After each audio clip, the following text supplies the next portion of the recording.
Get cool stuff for what you were going to do anyway. Drink beer. With Buy Beer, Get Gear from Labatt, you can just snap a photo of your receipt and upload it to the website to rack up points for exclusive merch. Get points for every purchase, whether you're grabbing a pint on draft, a case for a party, or a tall boy at the stadium. Any size, any product, anywhere you buy Labatt. Buy beer, get gear. Sign up now at rewards.labattusa.com. Radio. Now, stand back for your own safety. Steve, what's up? Congrats on the win. Thanks, Steve. Where Paulie at? Here we go. I'm checking out. I will respond to you, but I'm done for the week. I'm done. Steve is my favorite part of the show. How's that? I like that. Thank you. Thank you for saying that. Check for sound. Pleasure to be on there talking with Paulie, man. He's a good dude. I'm an idiot. I'll just shut up and let you talk. I was trying to help. And shout out to Tupac. 3, 2, 1, and This is Orange Nation. Well, hello, Paulie and Steve. With Stephen Fonte and Paulie Sibilia. Check it out. Good afternoon, everyone. Glad to have you with us alongside Paulie Sibilia. I'm Stephen Fonte. It's a Tuesday edition of Orange Nation. We've got one guest lined up for you at this point. Still working on another for the second hour, but we've got Paul Carcaterra set to join us at 12:30. Lacrosse analyst for ESPN. We'll break down SU's chances this weekend against North Carolina in the national quarterfinals. Plus, we'll mix in your phone calls throughout at 315-437-7644. What's up, Paulie? Not much. How'd you sleep last night, Steve? I did okay. How did you do? Fine. No Padres game, so I was in bed early. You went to bed early? Good. Yeah. Good. All is well. Yeah. Want to talk about something we always talk about today? It looks like they're finalizing the St. John's game. We've gone from could be happening to finalizing. Yeah, and this was the opponent we thought all along, and we had talked about potentially our sources. Yeah, sources say that it's going to be St. John's, and according to John Rothstein, he's put it out there that they're finalizing this deal. That Syracuse and St. John's will play at Madison Square Garden. Date to be announced. A lot of storylines, obviously, with this game. Certainly, Patino, right? I was going to say Patino going up against the Orange. Syracuse fans love him. Donnie Freeman. Syracuse could have God as their coach, and people would still want Patino. There is some truth to that. Donnie Freeman, obviously, in the St. John's uniform next year. It's a chance for the Orange to get back in the Garden. I mean, SU hasn't played in the Garden in 5 years. Jerry's going back to the Garden. Man, he was in. People may not know this because they don't get to go to the games at the Garden. Like, I've gone to games at the Garden that weren't Syracuse, and Jerry was in the pre-roll for the games on the. Oh, is that right? On the Madison. Like exciting moments in Garden history. Moments in Garden history. Man, that week was something else. Yep, it was. It's his return. Melo's return to the Garden. Yeah. That'll be interesting because the St. John's fans are probably Knicks fans, so how do they react to Carmelo rolling in with his kid? Oh, I think he'll get a warm welcome. Boo the hell out of him. You think so? No. I don't know. I think he's going to get a warm welcome. No, he's beloved in New York City. But maybe they'll just sit there quietly. No, he'll get a warm welcome. Melo back in the building, of course. It's going to be fun. Yeah. No, I think this is going to be a whole lot of fun. And you hope that it's a competitive game. St. John's is certainly, in a better that program's in better shape than Syracuse is. But hopefully it's a competitive game, and it's a chance again with all these storylines from a media perspective. I love it. I think 5 years since they've been there. Maybe that's what's caused them to not make the tournament, Steve. It does coincide with the drought. Yeah, it does coincide with the drought. Things have not gone well there. Their last several games. It's. Back in 2022, that was the overtime loss at the Barclays in the Empire Classic. They have not played well against St. John's in recent years as well. Yeah, and don't say this to Coach Boeheim because I remember the Syracuse.com did a straight. He struggled with Patino, apparently. And he didn't. You remember that? Yeah. He called out Donna in that post game. He did not like that. He did not like the article. No, he did not like the article. Yeah. But, yeah, I mean, they've lost their last 4 games against St. John's. Again, 2022 was the overtime loss I alluded to. 2016 was that 33-point loss that we all remember. They lost in 2015 in the Garden by double digits, by 12. There was a home loss in 2014 and then a 68-63 win in 2023. Last win for Syracuse, C.J. Fair, Tyler Ennis. You have to go all the way back to 13 years ago with Fair and Ennis and playing at the Garden for the last time that, Syracuse has beaten St. John's. So it's, rivalry renewed and a chance to play an old Big East foe in a place that, Syracuse wants to be, as Jerry said, year in and year out. And, I'm certainly looking forward to it from a media perspective, getting to cover this game. Yeah, it'll be fun. And it's St. John's last year was a 5 seed in the tournament. They'll probably be similar to that this year, or if not better, Don't know, though, because it looks like they got a lot of foreign guys coming in, and it'll be interesting. It'll be a fun time. I miss the Garden. There's just a different vibe in that building. I've been in that building for a game where there was probably 5 people in it, and it was still felt different. There's a huge snowstorm down there for the St. John's game, and nobody went to it. It's an amazing building to watch basketball in. It is, and especially when you've got fans from both teams and an equal amount of fans from both teams. There's going to be a lot of St. John's fans down there. There's certainly going to be a lot of Syracuse fans, the strong alumni base that they've got in New York City and folks traveling from here as well. It is a great place to watch a game. And again, that week in 2006, I mean, that was 20 years ago, but, that Big East tournament run, I haven't covered very many things like that in terms of, 4 games in 4 days and just all of the storylines around what happened was, it was an incredible run. And for Jerry to go back down there. And as you said, Mello returning to the Garden with his son. And there's a lot to like about this. I forgot what year it was, but during a Syracuse Big East run in the tournament, the first game they played down there, their bus was late, and they didn't come out until like 20 minutes on the clock for warm-ups, and they won, and they did that the whole rest of the tournament. Oh, is that right? Yeah. They did not come out until 20 on the clock.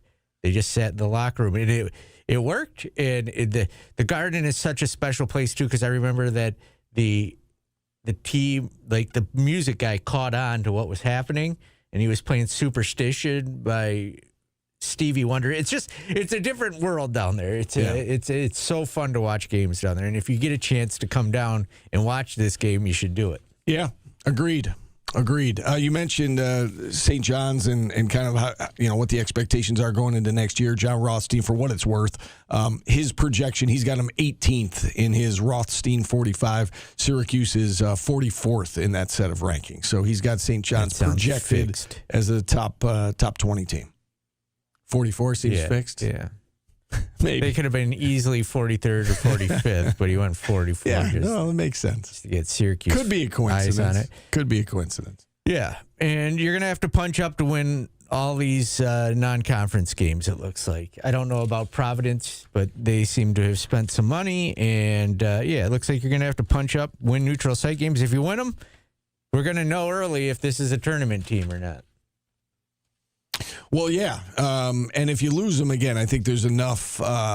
There's enough opportunities in conference, but your margin for error. You don't want to be in that situation. Certainly not. You have to win 2 of them. Yeah. I go back to this year where even with the one, they were still in the conversation. They beat Tennessee, and then they started 3-1 in conference play, and then they lost to BC. We all knew there was a road map, and I got called dumb for saying it. And there's even more so next year with the extra 8 spots. You just don't want to be in that spot. No. I'm saying it is possible. Because I don't want to sound delusional again when I'm out here saying, well, there's still a chance because it's just mathematics that there is. It's just not going to happen. So of those 5 games, you're saying you got to win at least 2 of them, right? Yeah, probably. Yeah. It would be nice to go in with something in your pocket, in your bank account, some money to play with, Steve. 1 game isn't money to play with. That's just, you're basically even Steven. Right. Like, the year they went down to the Bahamas and won got down into the there. tournament, They yeah. got into the tournament because of that, and they had that in their back pocket the whole season, obviously. And then that ended up getting them in. Let's go to Jake in New Hampshire, Steve. Jake, what's going on? Hey, guys. Formerly Jake in Iowa. How you doing? Oh, okay. We're doing You're well. a jet setter.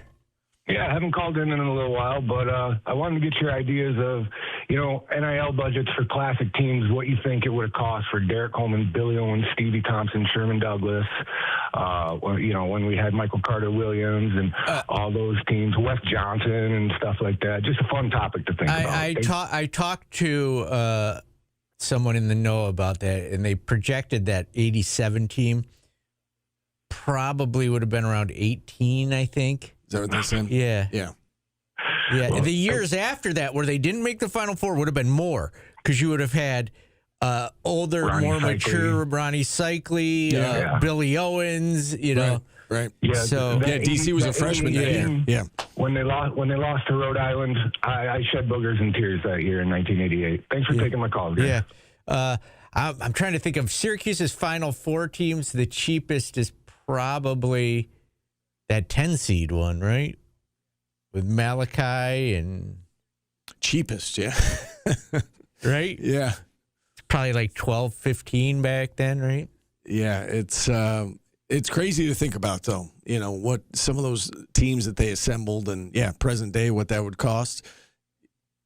You wouldn't see those teams around here, right? You wouldn't get those teams. Florida guy says Providence at the Garden would have been a much better game and much more watchable. Sorry this is happening. Sorry, Florida guy, I'm sorry this is happening to you. Sorry you have to live through this. There's always one. Dude, they're playing Rick Pitino and Donnie Freeman in the Garden. Get hyped. Enjoy it. Well, he's not alone. A lot of people think it's a mistake. All right, maybe it is. But damn, we don't know. They don't play it. It's a game that doesn't hurt you. Like if I could if you get stomped. If you lose by a lot, if you lose by 30, okay. But I mean, if it's what? There's one of those in. There was. They 2016 lost by 33. home. Yes, I'm aware. You're not scheduling the game thinking you're going to lose by 30. And I would contend that part of the reason they lost by 30 plus against Iowa State last year was they ran out of gas. It happens to teams. Sure, so. it does. It does. But I think there's a lot more in the way of positives than there are negatives with this game. And again, it's not going to hurt your resume if you lose by 10. You win the game. It is an opportunity. Sick of this. Well, that's what I'm saying. It's an opportunity. The reward outweighs the risk, in my opinion. Yes, If absolutely. you end up winning this game, we still don't know if it's a true road game or a neutral site game. Right. If it's if it's part a of a home and home. preseason event, right? If it's a home and home, or if it's just a game that's like a Jimmy V Classic type game, you're right. We don't know that. All right, this is a good. Spatch and Louise has just stirred the pot right now. Pitino Freeman storyline is mid at best. Prove me wrong. What better storyline could you get? Syracuse fans love Rick Pitino. They haven't been to the Garden in 5 years. Donnie Freeman just left, and the fans couldn't get him out of here fast enough. Show him what he's missing. It's not mid. You're mid. Your take is mid at best. What more storylines could you get out of a Syracuse matchup, Steve? Yeah, I like it. That leads us to who we would like to see as the last Power 4 school or Power 5 of basketball. Nobody cares about Freeman. Okay, we get it. I get it. You guys are right. You write a story for me, you guys. Here's your homework assignment. Write a storyline for me that would make Syracuse basketball more interesting than St. John's in the Garden. You guys write the story. You guys are all so smart. I can't do this. I can't do this, Steve.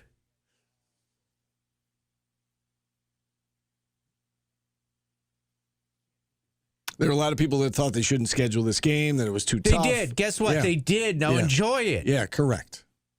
Go to the Garden. Have fun. I just sat here and told you how different it is to watch the games at the Garden. Even if they lose, go down and enjoy it. All right, that was our opening drive, brought to you by Burdick BMW of Cicero, Burdick Toyota, Phone lines are open, 315-437-7644. We've got Paul Carcaterra joining us here in about 15 minutes. No matter who the other Power 4 or Power 5 school is going to be, everybody's going to be mad about it. Yeah. I just can't do this anymore. We're mad that they're playing Wake Forest.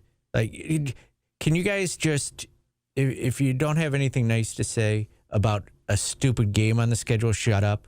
Because I'm done with it. I'm done with it. If you want to complain about the roster building, fine. That's fine, if you know more about it. But Syracuse at St. John's is fine. It's a great game. Might not turn out the way you want it, but that's life. So enjoy it. All right, let's hit a break here so we stay in time for Carc. We'll get to your phone calls next on ESPN Radio. Catch Sunday Night Baseball every Sunday night at 6:30 on ESPN Radio Syracuse. Summer starts here at Burdick Toyota in Cicero, where you can lease a new 26 Toyota. St. John's at the Garden this year is probably easier than any game they played last year in Reed. That's probably correct. And if Donnie sucks so much, they'll take advantage of him and win the game.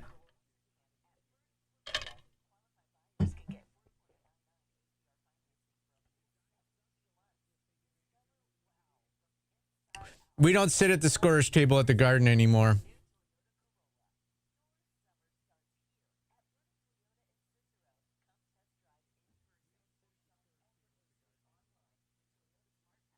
Oh, I just want to get hit in the face with a hot frying pan. It sounds more fun than talking to some of these people. Okay. Special APR is $16.10 per month per thousand financed. Both offers with approved credit through TFS. See store for details. TSRP 27924 ends 6126. Back pain, neck pain, arthritis, stenosis. Surgery and cortisone are not your only options anymore. At Richard Kim Medicine, we have been leaders in the cutting-edge field of regenerative medicine for over 10 years and have helped thousands of patients solve their chronic pain. Learn how we solve back and neck pain. Call today for a free consultation. Learn more You guys wanted him on. Somebody wanted him on, That's so I put him on. Enjoy. RichardKimMedicine.com. Richard Kim Medicine. Medicine that moves you. Hey, Mark, can you feel it? Yeah, baby. Sunshine, warmer weather. Spring has finally sprung. Yes, and you know what that means, Mike. Allergy season. Baseball games. Grilling. Smash burgers. With horseradish. Haha, no. It means it's the perfect time to spring into a... I'm not going to ban anybody unless they're...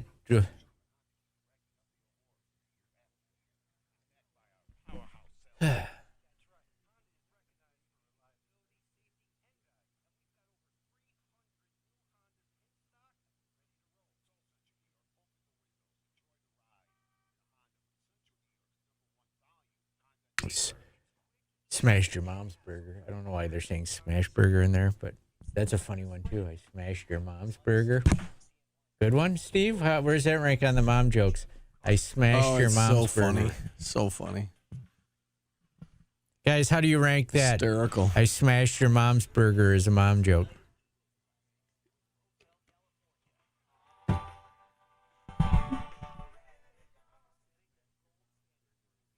How many push-ups you do this morning? That's a great question.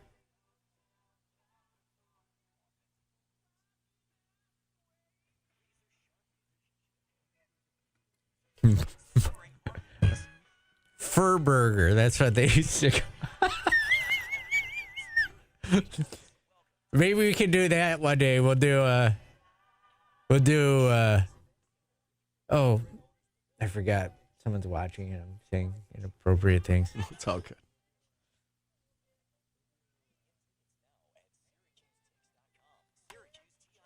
Thank you. We can, not today, but someday we'll go through the old terms.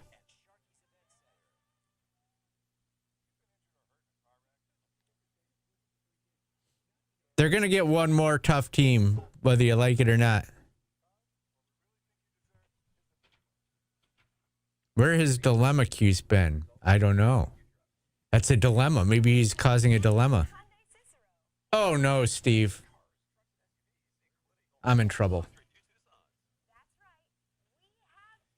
I don't have any Faith Hill open.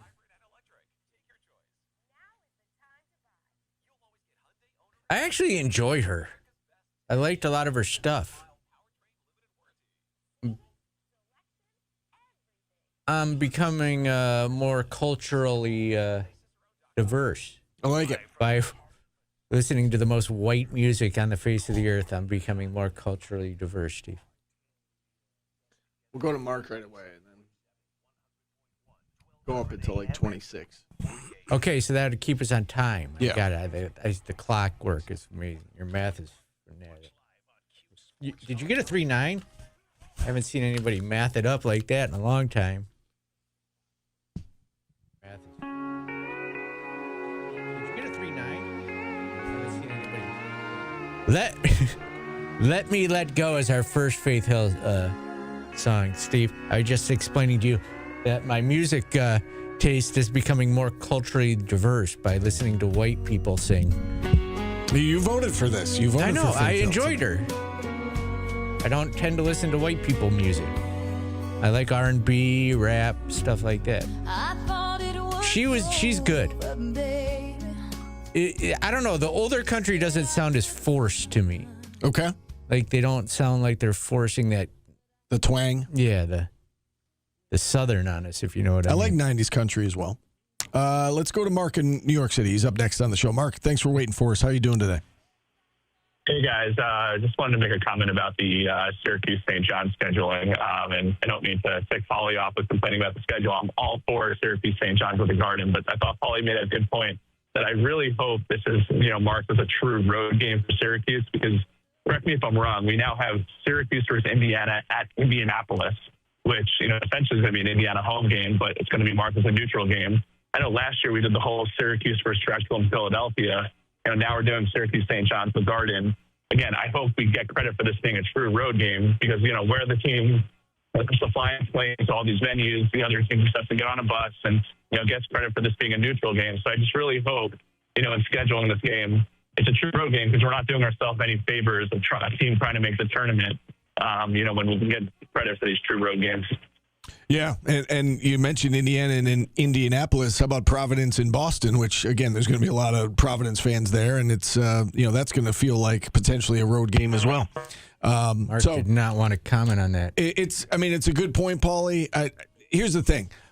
I hope their resume is good enough that matters, right? That it matters whether it's neutral or road or, getting credit for this or getting credit for that. It's a good win either way. You got to win enough games for that to matter. I hope that it does matter. But, this is strategic, obviously. They're looking at this from a financial standpoint, from a building their brand back up standpoint, obviously from a making the NCAA tournament standpoint. And somebody mentioned in the chat that, the St. John's game at the Garden is, quote unquote, easier than anything they played in Vegas. You could make the same case for Providence. You could make the same case for Indiana. They're not playing Houston, Kansas, Iowa State 3 straight nights out in Vegas. They're difficult games. Indiana, Providence, St. John's, all difficult games, but they're spaced out. They are at, quote unquote, neutral sites, different venues. There's a method behind the madness here. So, I understand people say, well, why are you playing this? Why are you playing that? You got to challenge yourself if you want to make the NCAA tournament. If they had scheduled Drexel again, everybody would be like, why are you playing Drexel? It's a no-win situation. It is a no-win situation because it's the situation where Syracuse is in right now, right? I mean, they are not an upper echelon team in the ACC at the moment. In order to be the best, Steve, what do you have to do? Yeah, you got to beat the best. I'm not even saying that Indiana, Providence, and St. John's are the best, but they're tournament teams. They're tournament teams. Better than Syracuse. You got to go out and you got to win some of these games, right? You got to play these. You can't win them if you don't play them. You got to play some of these games. You obviously got to win some of these games. You got to challenge yourself out of conference so that you have something on your resume outside of whatever you did in the ACC. And the ACC is deep enough and talented enough that you're obviously going to lose a bunch of games in the ACC. Everybody is. You're going to beat up on each other. You got to have something on your resume out of conference. And so they're giving themselves opportunities, and you got to go out and you got to make the most of at least some of these opportunities. All right. Before we go to break, someone asked a legitimate question. 2 people asked the same question in the chat, and now I got to ask you. You got a 3.9 in college. What messed you up? What stopped that point? I have no idea. I got a B+ in something. I don't remember. Yeah, you do. I honestly Dude, don't. that is not. How do you not remember? That would eat at somebody. It didn't at me. It didn't eat at you. No. That you admit that one. You know the professor that did it to you. I swear to God, I don't know. I don't remember. I honestly don't. That is not natural. Like if I was smart enough to get a 3.9 and I missed out, I would probably pray evil things for that professor and no. You guys think he's lying to me right now? I'm not. You know I don't lie to you. I don't know. I don't know. Man, I feel like I would hold a grudge. If I had to guess, this is purely a guess. It was. I wonder if it was like I was a double minor. I took business in addition to sports studies. So I think it was probably something on the business side of things. Like there was a lot of math involved. It was probably one of the business classes, if I had to guess. Okay. But I don't know off the top of my head. Bet your dad would know. If he's listening, text me. I don't know if he knows or not. I honestly don't remember. I honestly don't remember. It seems like it would be, if I was you, that would be stuck in my craw, as the kids I would also say. think it was. I'd have that circled in my head. Circled in your mind, yeah. I honestly think it was early on in my college career. It's kind of like losing a perfect game or a no hitter, like Early, in the so you first or forgot second about it, inning. yeah. You don't really think about it because you never had a chance at it. So that's probably what happened. Okay. Let's hit a break here. Paul Carcaterra joins us next. We'll talk some SU lacrosse on the other side. Back after this on ESPN Radio.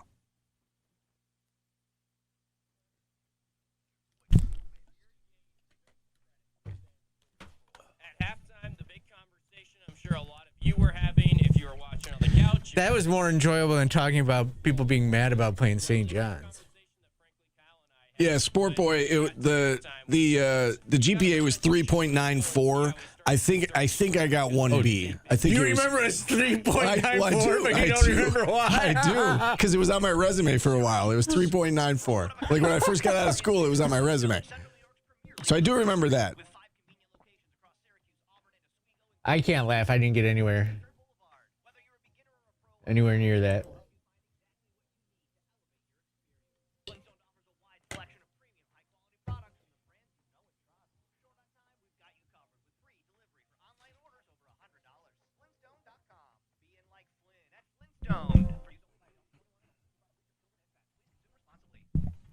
What a storied college career. The mono game. Oh, that was in mono high was school. in high school. Yeah.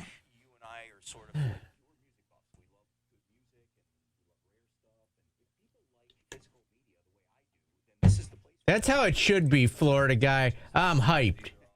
Anywhere from $2 to $5 a piece. Our records, they've been mainly more focused lately on like the 60s, 70s, 80s, jazz, funk, soul, R&B, classic rock. Our CDs are definitely more varying.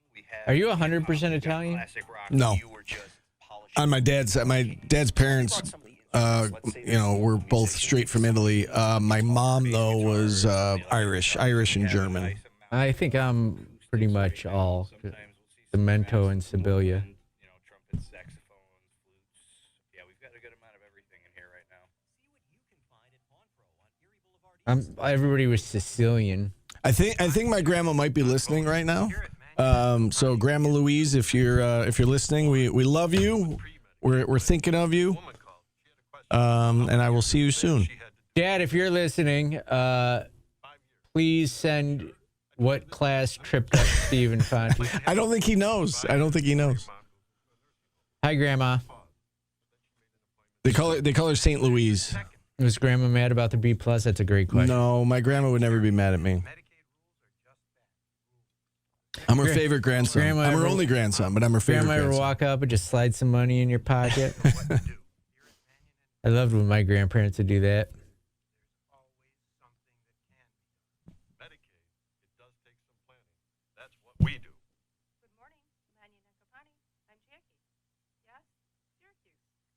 I'm not claiming it. I know my family was off the boat from there. I have pictures and have done the family tree thing.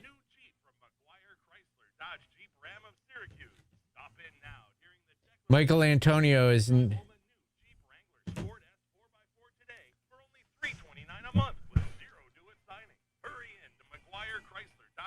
Did you? I think I saw this.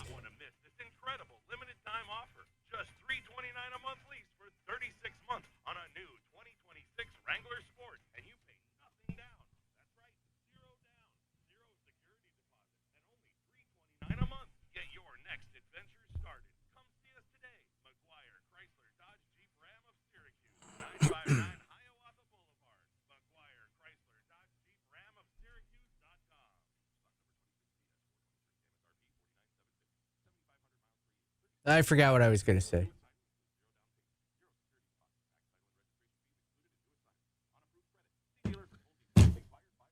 Steve, did you know I'm the epitome of a short white guy? Who says that? Gaper says that because I'm short and white.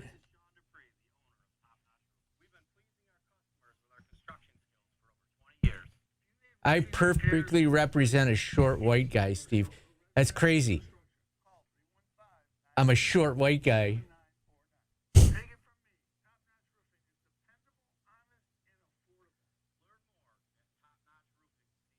I don't know how I could be the epitome of anything else.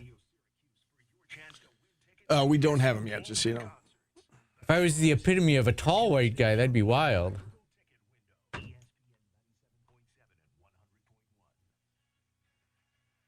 I liked this one.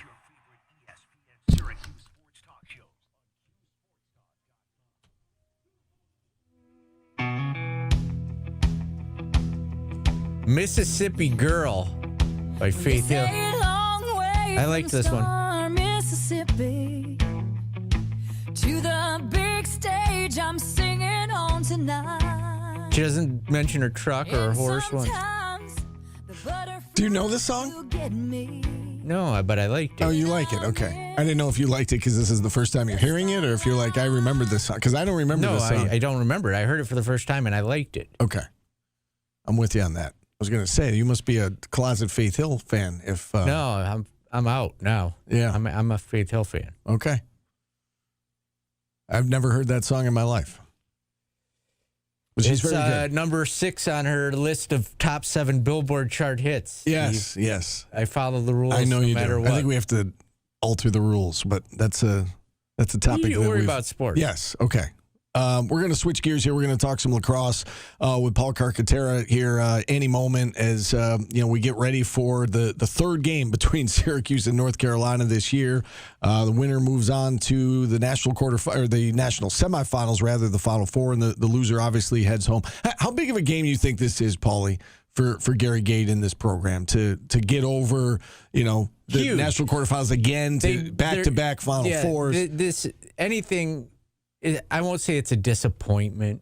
I think it would be. I think it would for be. them, yeah. Yeah. But you're building the program back to where it used to be. It's got to get at least 2 Final Fours in if you want to be in that same category as all the others. It'd be nice to get over the hump of the North Carolina losses. Yeah, and I don't think that's harsh to say it would be a disappointment. I mean, it would be. I mean, this senior class has been talking about winning a national title from the moment they got on campus, from the moment they lost last year to Maryland. It's the focus this year has been get back to the Final Four and finish the job this year. Yeah, it's just not the same landscape as it was when Syracuse was in its heyday. Like, everybody's as good as Syracuse. I wouldn't call it. This is what I would say. I don't think it would be a failure. No, but it certainly would be a disappointment. Yes, I think more for the players, it can be a disappointment than the fans. But but the fans are going to look at it as a disappointment. They have high expectations. High expectations, obviously. I just don't think the fans realize how much parity there is in the sport now.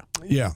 And with that, as promised, we bring on Paul Carcaterra, lacrosse analyst, ESPN. And, Carc, let's start with the last game, if we could, and we'll look ahead here to North Carolina in a moment. But, down 2 at the break, some tense moments inside the Dome on Sunday night, and they figured it out in the second half. Scored on their first 9 shots. Jimmy McCool got hot in net. What were your takeaways from that win by Syracuse over Yale on Sunday?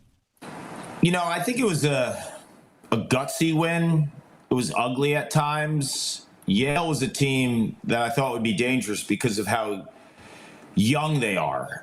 They have a team that's littered with freshmen and sophomores, and you could say, they'd come up to the Dome and, get a little nervous or could be rattled early. And I think Yale just showed you their toughness. And Andy Shea, an upstate New York guy from Cortland, he's always rolled up his sleeves and taken on a good challenge. I knew it would be tough for Yale, though, when I found out that they wouldn't have a walkthrough in the Dome and their goalie, Ben Friedman, would have to play a college lacrosse game without a day before walkthrough. Now, normally that's no big deal. But when Virginia played Syracuse earlier in the season and Jake Merrick, their goalie, didn't have a walkthrough because Virginia decided to fly up the day of, I knew he was going to be in trouble. He had 3 saves, 16 goals against. Ben Friedman's had a fantastic season this year, but he didn't get a walkthrough on Saturday, the day before the game, because of graduation. What did he have? 6 saves and 16 goals against, his worst statistical game of the year. Like, you go to the Dome and you don't give a goalie a walkthrough, it's going to be a problem. I don't care who it is. And I think eventually Syracuse and the shooters got Freeman, and that was the difference in the game. But defensively, they struggled with Yale's speed. I'm going to be honest with you. I think the defensive midfield and the dodging from up top with Yale and their athletic midfielders concerned me a little bit. I saw some guys just running by Syracuse defensive midfielders, and I think that has to be something that needs to be cleaned up in the coming weeks, because there's going to be athletes on the field this week when you play UNC, whether it's Anthony Rayo or Gary Merrill or Mason Suchek or Caden Harshbarger. These guys can run. So I think the point of emphasis for Syracuse this week would be to match the speed that Yale had, match the speed that UNC is going to have, because that's going to be a challenge. How about the performance from Jimmy McCool on Sunday? We saw him struggle in the first half, only had 5 saves, and then after the halftime break, 12 saves. He was a difference maker down the stretch, had those 2 big stops in the final sequence. How unusual is that for a goalie to, play poorly in one half, and then he was phenomenal after halftime? What do you think changed for him? It's a great question. Goalies are hard to read. At one point, I was like, oh, boy, is this going to be like the North Carolina game again, where you have to pull McCool and put in Michael Eppoliti? And, Gary Gate gave him a little bit longer of a leash. I think it was a smart decision in retrospect, because McCool was fantastic. Normally, when a goalie is struggling like that, you don't see like a tale of 2 halves to that extreme, right? Because I thought Jimmy really struggled that first half. But the second half and then down the stretch in the last minute of the game, he was phenomenal. I know he had a really tough week. He lost his grandmother. I was actually texting with his dad during the week. His dad was just giving me a heads up. And, I know his mother wasn't traveling because I think she was going to be watching it back home and with family. So he was playing with a heavy heart. He was dealing with a lot on his mind, losing his grandmother, who his dad told me they were very close with.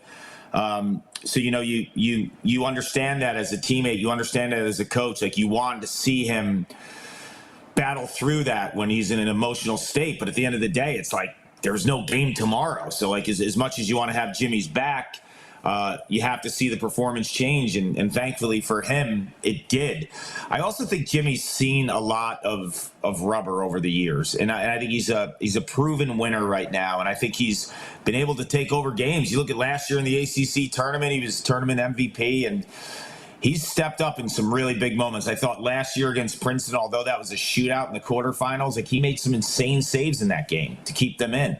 So I think he's just one of those guys that's not rattled easily. Like if you're a really like hyper type goalie and you're getting blitzed, you're probably going to get hooked sooner. But like they know that he's capable of that because of his demeanor.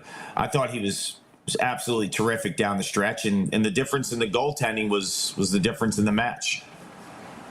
Let's look ahead now to this third game against North Carolina this year, and I think the biggest thing everybody wants to know is Owen Duffy. Sat out the Albany game, obviously, with a hamstring injury. Do you have any sort of update, any sort of prediction or projection as to whether or not we'll see Owen Duffy on the field come this weekend? He's battling with a lower leg injury, and from my understanding, it's a hamstring. Hamstrings are not easy to just overcome in a couple weeks. Especially when you're a quick twitch player and a dodging attackman like Owen Duffy. So for him to play at 100%, I would say it's probably highly unlikely. Guys, the more I've been thinking about this, though, and this is probably going to be a crazy thought, I think Syracuse has to worry more if Owen Duffy doesn't play. Because I think Owen Duffy is a tremendous player. He's a Tewaaraton finalist, top 5 talent in the country. I've been a big fan of his since the day he stepped on campus. I think he's exceptional at owning one-on-one matchups. He draws slides. But I think if he's hampered a little bit, he's still Owen Duffy, and he's going to want to be involved in the game. And he could end up pressing a little bit more. The ball could get caught in his stick a little bit more, and they could end up being easier to defend. Albany did not play well against North Carolina. That's not the greatest measuring stick of what that team is like without Owen Duffy, because the Great Danes defense really, really struggled. I will say this, though. Sometimes when your star's not playing, the ball moves at hyperspeed, and you find step down shots because of great ball movement and manipulating the defense. And Don Petramala, what does he go, 10 for 16 and breaks an NCAA tournament single game record? I'm more concerned, if I'm a Syracuse fan, if Owen Duffy doesn't play. And I know that sounds crazy, but if you're a Syracuse fan and you want to see the team dialed defensively and you want to see them tied to their matchups, I think Riley Figueres can handle Owen Duffy, especially if he's a little hampered and he's nicked up. I worry about that team if I'm playing them, and if I'm a Syracuse fan, if the ball's moving at hyperspeed and we don't really know who that guy is. Because Don Petramala, as much as he scores 10 goals, he doesn't need the ball in his stick to create the 10 goals. He is the recipient of great ball movement, almost like dribble drive guys in basketball that kick it out to a three-point shooter. That's him. So he's going to get those looks, whether Owen Duffy's playing or not. I think he gets more of those looks sometimes if Owen Duffy's not, because the ball's just going to move at hyperspeed. Now, 100% Owen Duffy, you don't want to play him. I get it, right? But he's not 100% right now. And I think it's a little bit of both. Like, yeah, you're going to be thrilled if you're a Syracuse fan if Owen Duffy can't play. Be careful. Be careful. That team could be more dangerous if he doesn't play. And I know that sounds nuts. Yeah, it actually makes a lot of sense, though, the way you lay it out there. I do want to ask you about the UNC goalie situation. What do you make of the change going into the playoffs? You know, they had a freshman in Josh Marcus who was playing the majority of the season. This was the first game he didn't start against Albany. I thought the change was interesting. I thought, like, if you were going to make that change, there were some games where he struggled earlier or in the middle of the season. Like, if you were going to try that switching of the goalies, you would probably do it in like April, early April. Like, to do it at this time in the beginning of the NCAA tournament was gutsy by Joe Bresci. But the Kent Good guy is an established kid on the team. Like, the team loves him. He's been around for a while. He's a senior. He's been a backup his entire career, but he's fought for the starting job before. I will say this, though. I think Josh Marcus has a promising future, and the defense was not great in a lot of the games where he got peppered. Duke, for example, I did that game, and there was step down after step down with no defenders in their gloves, and it was a shooting gallery for the Blue Devils against the Tar Heels. So although Josh Marcus, his save percentage was down, and then in the ACCs, he struggled again against Virginia, I thought the change was gutsy, but it tells you that Joe Bresci knows a lot about Kent Good, his personality, his leadership, and I felt like he probably thought, based on the way that Josh was playing, can you win 4 games like that? Would be my thinking if I was him. And he probably thought that Kent Good gave him the best chance to provide a spark. The thing is, Albany didn't test him. Kent Good did look good in some spots in that game. So I'd be shocked if Kent Good's not the starter, come Saturday in Hempstead against Syracuse. You know, we saw last year when Syracuse went on a run in the postseason, John Mullen had a big hand in that. He was fantastic at the Face-Off X last year during the NCAA tournament. He's been very good the last 2 games. He's got to be great, on Saturday against the best face-off man in the country. How important is this face-off battle? And again, not necessarily for SU to win it, but to keep it as close to 50-50 as possible. It's obviously massive. I mean, Carolina for most of the season was second in time of possession nationally. So, like, they just get the ball. And there was a point in time later in the year where they were plus 21 in a shot advantage per game. Like, that average is nuts. You give a team 21 more shots per game, that's crazy, because you're just relentless against a tired defense that is just being asked to play way too many reps. So that's frightening. I would say this, though, for Syracuse, it was very promising that the last time Johnny Mullen faced Brady Wambach in the ACCs, he was right at about 50%. You would take that and run because Brady Wambach has been the type of player that can absolutely own a matchup. I will say this, though. If you look at Wambach's numbers, the last bunch of games, he's declined off of his season average. Being a face-off guy, and I have the stats right here, Wambach has taken, let's see, how many face-offs? He's taken probably close to 300 face-offs this year, and he's scooped, let's see, Wambach has taken, I'm sorry, not 300, 416 face-offs. He's scooped 177 ground balls. Every time that you take a face-off, every time you go for a ground ball, there's a stick on top of you. You're getting hit. You're getting mauled. I don't care if you're a triathlete like he is or you do Ironmans like he does. That wears you down. And in a big season, when you're playing 15, 16, 17 games, that impact is huge. So I'm not shocked that his numbers are slightly declined off his average as we progress into the NCAA tournament because it's wear and tear. Like, you'd have to be Superman not to. So I think Johnny Mullen has not taken as many faceoffs as Brady Wambach. Yes, Mullen violated earlier in the season a bunch where he just wasn't in tune with his cadence. But the reality is, just from a psychological standpoint, going into the matchup, he was 50% last time against him. So I think if you're Syracuse, if you're Johnny Mullen, you're happy with the way that the season has progressed. I see Mullen has been getting better as the season has progressed. He hit some rocky moments in the beginning and middle of the season, but I think he looked sharp. Like, he won some big faceoffs against Yale, and I just liked his pop. I liked how aggressive he was. He wins the opening faceoff and scores. Like, there's a pep in his step. I think it's promising for Syracuse fans that Johnny Mullen will play well.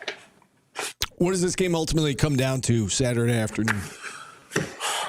I would say off-ball defense by Syracuse. I think they were better last time when they played him in the ACC tournament. The two prior games, Dom Petramala is just getting way too many step downs. I think the way that they defend Dom Petramala, have anyone else shoot from the high wing other than him. I mean, he's red hot. He scored 10 goals last week against Albany, but he's been a Syracuse killer, with the exception of last game when he played in the ACC tournament.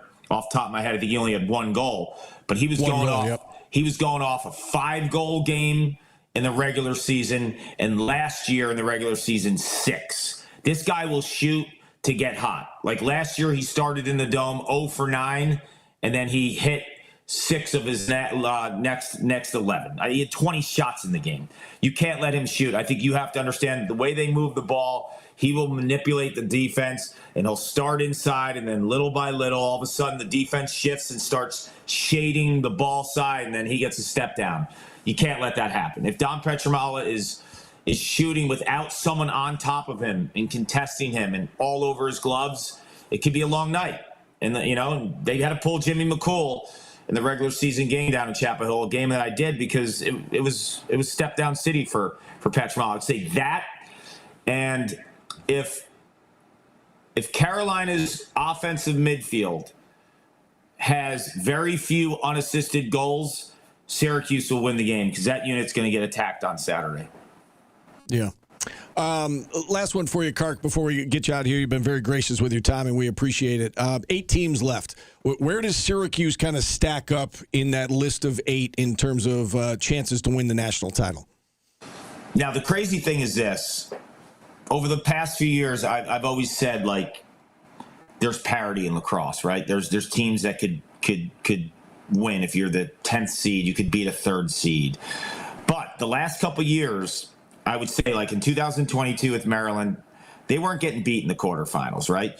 2023 and 2024 with Notre Dame when they won the national championship, they were a team of destiny. They weren't losing in the quarterfinals. Last year, although Richmond took Cornell to the mat, like, Cornell felt like a team of destiny, right? They had CJ Kurse. He's breaking the records. 49 years since Cornell won a championship. You just felt like that team was different than everyone else. And it was just a matter of time when they were playing Maryland in the finals that CJ Kurse would take over the game. It was storybook. Like, that's been the last 4 or 5 years. Historical Maryland to historical CJ Kurse in a span of 4 seasons. I don't feel like there's that team.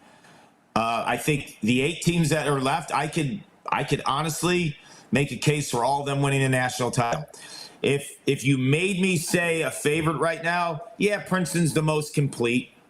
They're a team that strikes on all cylinders and offensively super skilled, and they're good in the middle of the field, and they're good on defense, and their goalie's a top 2 or 3 goalie in the country. Probably would feel safer than the others. But honestly, I don't feel like any team is a favorite in this. Like I thought Richmond was going to beat Duke. I thought Virginia was going to beat Georgetown. I was wrong with both. And the reality is, it's just a testament to where we are right now. So early in the season, Princeton's the one. They're playing the 8. The 8 played them earlier in the season and blitzed them. Penn State is dangerous.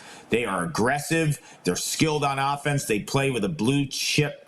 Chip on their shoulder mentality. They have blue chip recruits like Hunter Aquino who can stretch a defense. So that's the 8th seed. And they were the one team this year that blitzed Princeton, who's the 1. And that's a rematch. So where does Syracuse fall? Probably somewhere in the middle. But would I be shocked if Syracuse went on a run and won a national title? Absolutely not. Would I be shocked if they didn't? No. I think it's just a wide open field, which makes these next couple weeks awesome. Very well said. We appreciate the time so much. Thanks for coming on. Anytime, and hopefully we can do this again soon. Thank you, Paul. Thank you. All right, Paul Carcaterra from ESPN joining us here on the program. And with that, we'll hit a timeout. We'll check in on the market. We'll wrap up hour number 1 next on ESPN Radio.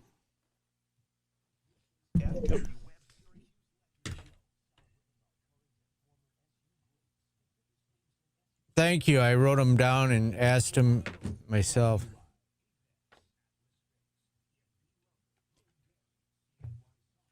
I don't ask questions about things I don't know about.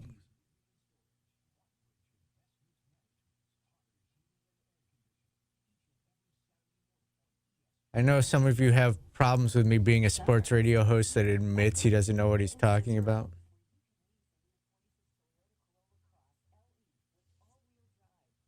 And you want me to lie to you? I'm not a Scrooge about it. I just don't know it. I never really got introduced to it. Living in California as a kid, nobody even played it.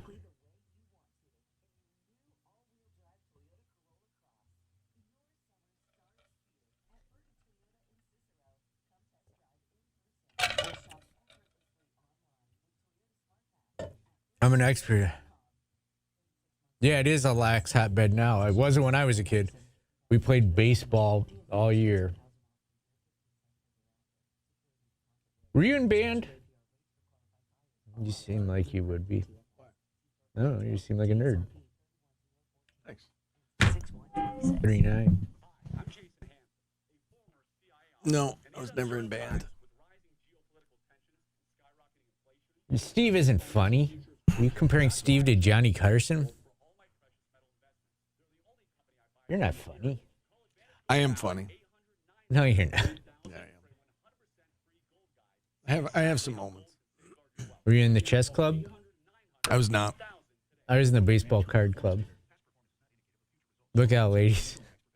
I played basketball. I played golf. I was on the golf team. I played baseball till I was 16. Mainly played those 3 sports. Steve's funny looking. That's a good one. That's a good joke, Elior.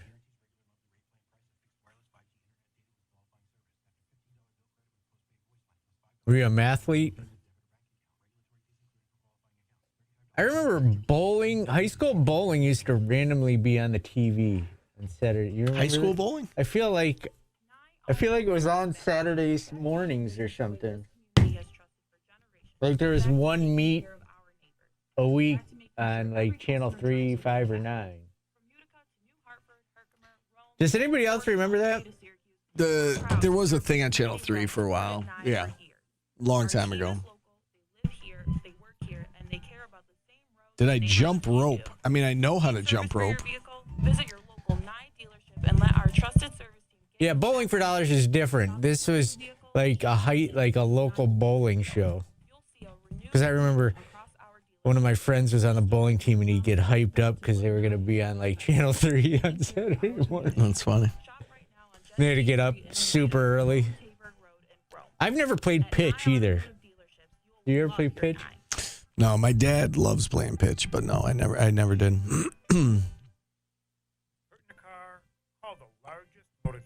Syracuse held a big bowling tournament here once. Yeah. It was about 15 years ago. The downtown, they did it at the On Center. The Masters bowling tournament, is that what you're talking about? Yeah, I remember that. Yeah. Steve, did you ever play the flick ball? Oh, yeah, for sure. In class? You're talking about like the football? Yeah. Like the, yeah. You See, we slide. did that at lunch, yeah. At lunch? Yeah. I'll play poker. I've never played pitch. I miss online gambling poker. I used to sit up all night and play that. Just $1 games. Kept me occupied, out of trouble.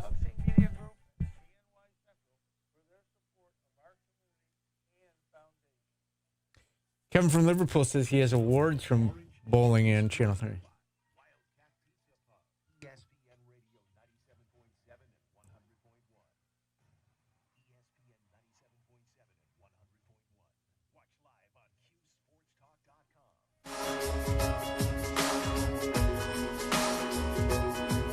Oops. Remix. There will come a day from Faith Hill. As we roll through our Billboard hits. Let's go to Mike, Steve. Mike, how's the market doing today? Not so great today, guys. A little bit of red across the board, led by the NASDAQ, down about 2% or 512 points. The Dow's only down about 153, so that's 0.3%, 0.3%, excuse me. So nothing too bad there, but we are seeing some profit taken today after 4 or 5 weeks of great moves in the market. We do have some diamonds. We're going to go with restaurant stocks. Wendy's is up today about 15%. It's only a $7 stock, but it's trading up today on better than expected numbers. And Chipotle CMG is up about 3%. So we're seeing some value in the restaurant stocks today. McDonald's is kind of the blue chip in that sector, and it's done really well. McDonald's is trading up around all-time highs as well. So good to see some green in those stocks. And our dog, we're going to go with semiconductors. They, of course, have led the way up, but they're getting hit today, led by a downgrade of Qualcomm, which is trading down about 15%, and that's kind of dragging the rest of the sector down. So we've had a great move the last 5 weeks in the market. We're just giving a little bit back today, and hopefully it doesn't get too much worse this afternoon. All right, Mike. As always, we appreciate the information. Thanks, guys. All right. All the diamonds, none of the dogs. Be sure to visit leebaldwin.com. I got to ask, you ever been to Wendy's? Yeah, why? I don't know. You haven't been to Taco Bell. Oh, yeah. No, I've been to Wendy's. You like Wendy's? Ever had a Baconator? No. They used to have a really good baked potato there that I had. Of course you did. And I would eat a chicken sandwich there. Chicken sandwich and baked potato. Those are the two things. They have good fries. They do have good fries. They have there. great burgers, Steve. You should have some red meat once in a while. Mixing a burger, fries, Baconator, yeah. What's on a Baconator? Just bacon and cheese? Gluttonous amounts of bacon, yeah. Yeah. No thanks. Say you don't like bacon on Mike, and I'll quit the show. I like bacon with like breakfast food, but I generally don't put it on like a burger. Or anything. You wouldn't eat a bacon wrapped scallop or steak because you don't like seafood or anything good. Founded in 1983, Steve, our closed mall store of the day is Gadzooks. Founded in 83, the T-shirt business chain was purchased by Forever 21 and finally shuttered all of its businesses in the mid-2000s. You remember Gadzooks? Were you a big band T-shirt wearer? No. Of course you weren't. No. If you could wear one band shirt today, who would it be? And don't say band Jim Croce. Band. Or musician shirt. Oh, man. I like the Journey shirt with the spaceship on it. That was a cool one. That's my guess. That's what I would say. You can't name a band. Well, I mean, shirt. I can name a band. I can't, I don't know the shirt that you're talking about. It had what did it have on it? Like the spaceship, like the cover of their album. Oh. Or Boston. That was a cool one. Yeah, I don't remember these. No. Okay. I mean, I remember Michael Jackson shirts, but that's you're not. I mean, he's been canceled. So has he? Yeah, I mean, kind of, hasn't he? Yeah. I mean, you can't. I don't think so, really. No. Yeah. No. But man, oh man, ask you anything fun, and there's no wrong answer here, Steve. If you could wear one band's shirt, so like you're saying, like an actual shirt. No, a fake shirt. I don't know what you're getting at with that question. No, you're saying like you remember it had the album cover on it. Like I'm trying to think of it. Like if there was a band you could wear their shirt from. I mean, someone says I had a Judas Priest shirt. I had a couple. You know what? I would Run DMC. Okay, there you go. Yeah, there you go. Because I remember that. I could see that shirt too. So yes, that one is a good shirt. Steve. Yeah, thank you for playing along. I would wear that. It's like pulling teeth. Holy cow. Well, you wanted an actual shirt. So I wanted an answer, just an answer. It should have just rolled off your tongue.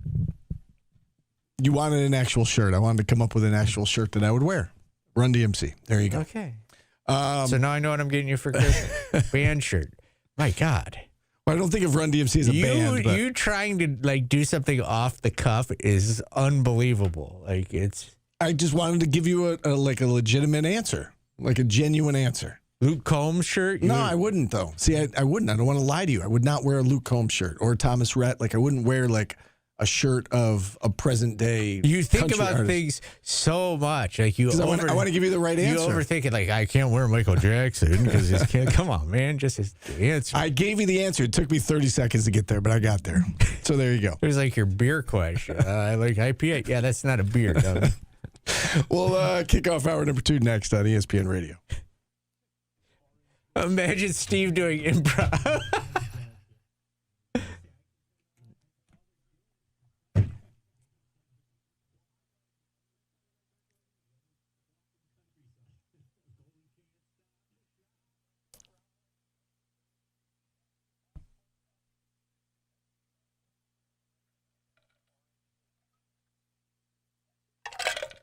Oh, I should have played the Nobody's Home. I have that right on the button bar. What'd you say? Someone said I should have played Nobody's Home. I haven't done that in a while. Nobody's Home.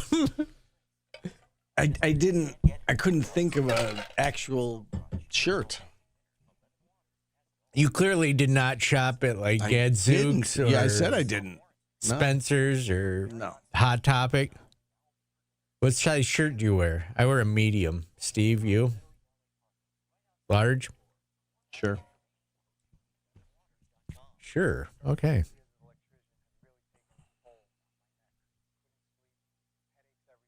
I had the Journey 3/4 sleeve. I like 3/4 sleeves. I have that NWA one. Yeah. Yeah, I wear that one a lot. I wouldn't wear that, but I like that shirt. Why would you not wear that? I mean, I don't know if I could pull that off, but why can't you pull it off?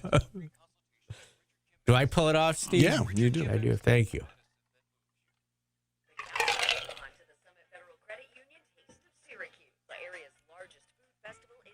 What's the most obscure known band shirt to wear? That's a good question. I have a paid in full shirt. I haven't worn that one in a while. Maybe I'll break that out this week if it gets warm enough. I bought that and that when I went to that concert you wouldn't go to with me. Ooh, the Smiths. I'd wear that one. The Meat is Murder.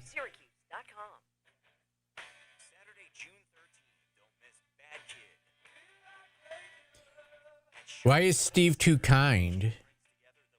Because I'm busting his balls because he couldn't name his shirt?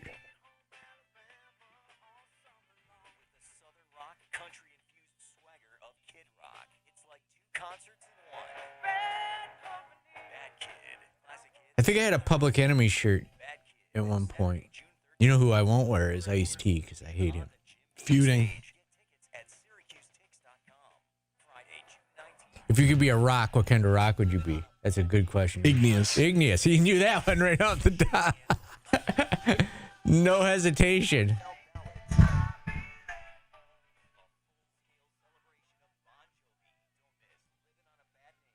Cake is something that a hipster would wear. Like a hipster would wear a pork pie hat and a cake shirt and think he was cool.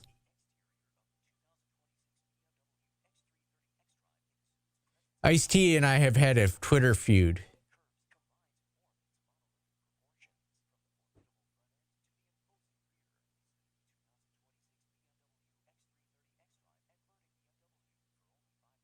Steve wore a Mr. Wizard shirt. Ice-T.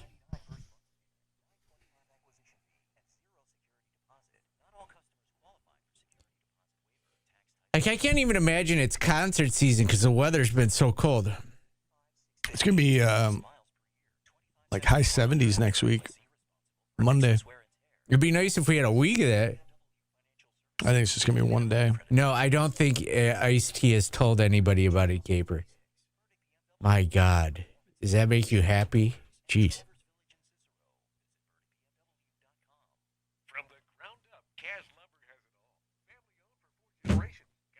Did you wear a Bill Nye the Science Guy shirt? Did you wear a hat with a propeller on the top of it when you were out collecting rocks? I don't know why I share anything with you. I'm going to go to Weird Al, I think. I was just looking up tickets.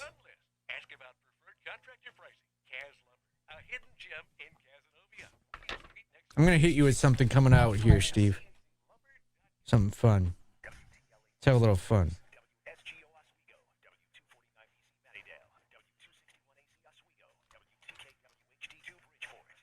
Something off topic. I'm going to hit you with a little fun nugget. You ready? Sure. It's about one of your favorite things, and your Grandma Lou's listening too. So.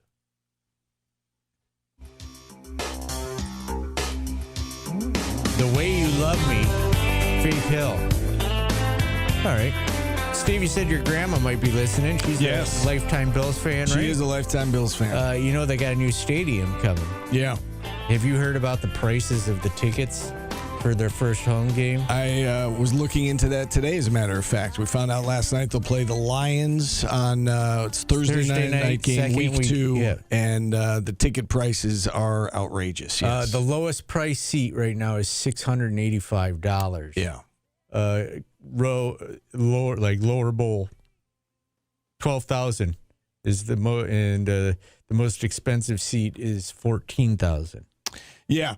So I buy my dad tickets to a Bills game every year, like around, his birthday's in August. So generally it's his birthday present.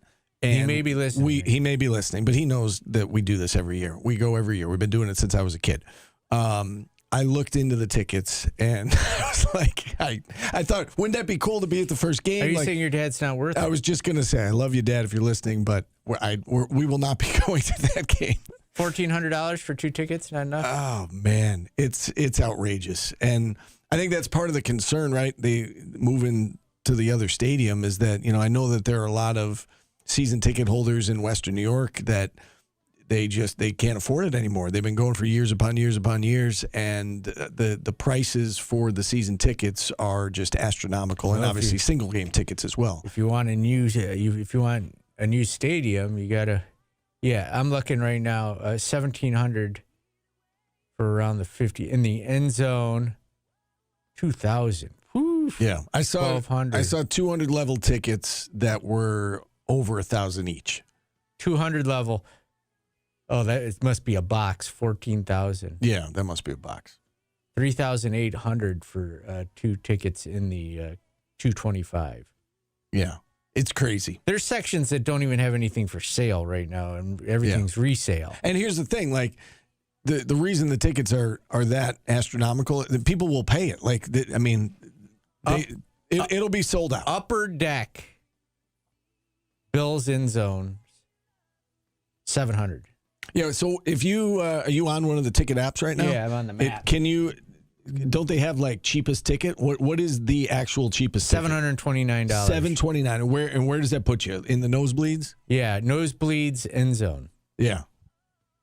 Off to like the corner. That is crazy. $720, and that's before $1,400 for Dad. That's like $800 a ticket. That's $1,600 for Dad. $1,600. He's listening. I know he is.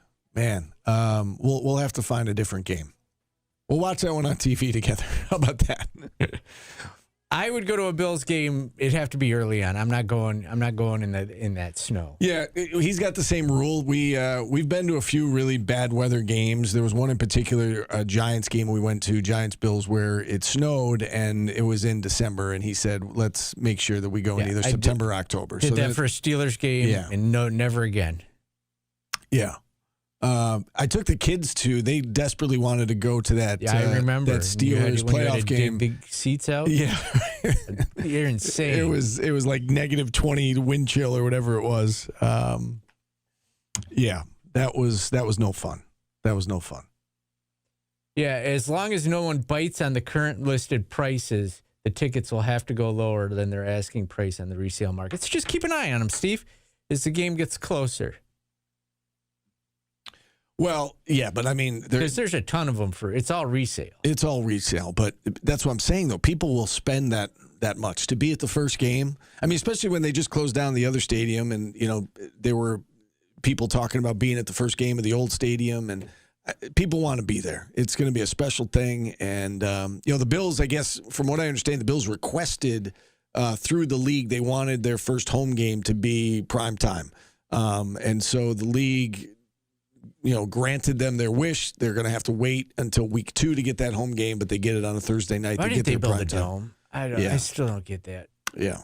Build a roof over there. I know it cost prohibitive, I think, but when you're spending that much money, to your point, Paulie, why not just do it right? Because again, I mean, when you've got that quarterback and your offense is your strength, but you play in Buffalo, the weather can be it can neutralize your advantage, and I'm with you. I mean, I do think that if they played their home games in Detroit, I think that they would be better off in the months of in the month of January certainly than playing in Western New York. All right, let me ask you a question, Steve. I think we've done this before, but it's been a couple of years.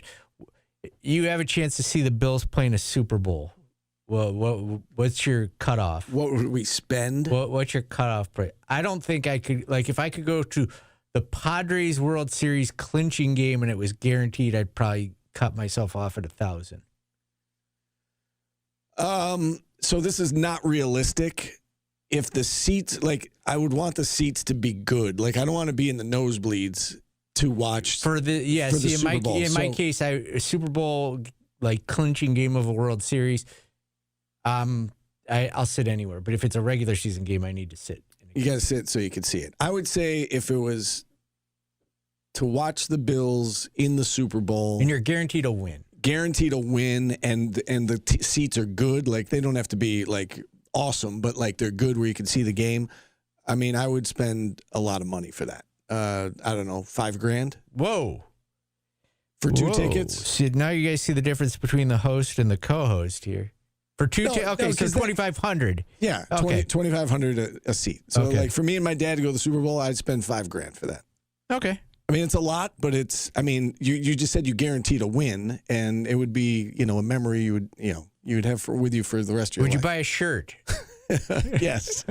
Yes. What's the most you'd spend on a shirt? $100. $100 on a shirt? Damn. Yeah. Well, because if it's at the Super Bowl, you and I are about no, because that's realistic. I'd go 50. That's what it would be. Highest. That's what it would be. It would have to spend. Well, I don't know if you're going to get a good shirt for $50 though at the Super Bowl. Okay. There you go. We got through to that drive to Buffalo in a what? That was we were driving into our second hour, brought to you by Burdick BMW of Cicero and Burdick Toyota. All right. That was a fun segment. I like it. It shows that I... what would you spend? Yeah. I also do not quite have the Infante TV money. I could not spend $2,500 on a ticket. I would hate myself. You said you guaranteed a win. Yeah, I would hate myself. No, you wouldn't. Yeah, because then I'd have to live on the street for a month. That's probably I get it. That's probably the only sporting event that I would spend. Super Bowl guaranteed win. A guaranteed win. If I had Game 7, I'm probably lying to myself that I wouldn't spend it. That I'd probably spend that much, but yeah, because if the opportunity arose, I'd probably do it. Yeah, but in my clear thinking head right now, before the But the adrenaline hit me. Would you regret it though if the Padres won the World Series? No, I wouldn't regret it, but I'd be very hungry, Steve. Just pick up another job here. You already have vast responsibilities. Just pick up one more. I picked them all up. I still can't do it. I work in radio. I don't know if you know about it, but radio is cool in 1920. 315-437-7644. Your grandma was alive in the heyday of right. radio. Yeah, that's true. That's true. She turns 101 next month. All right, we're going to take a timeout here. Phone line's open if you want to check in. We're back after this on ESPN Radio.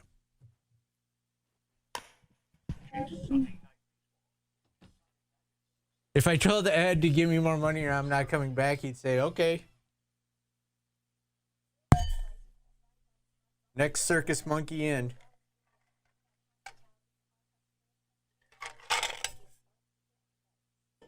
Who starts full? We'll hit that question next. So, full of Fack or Sadiq? Who starts? Tobiasen or Cayenne? I think Tobiasen. I think Sadiq starts. I think. Yeah. Well, you were just giving your answers. Yeah. No, I caught myself. Okay. I don't think there's any question that Tobiasen starts. Dominic, why do you know that website? That's a weird.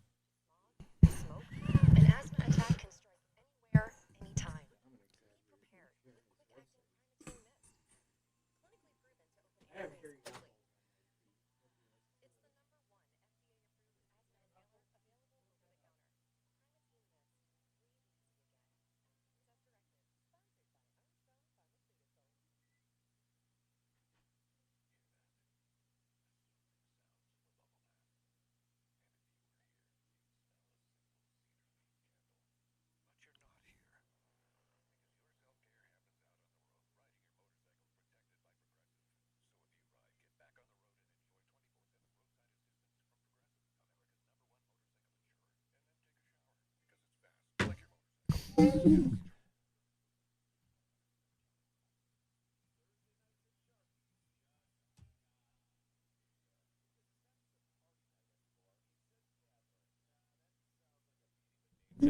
a jamboree.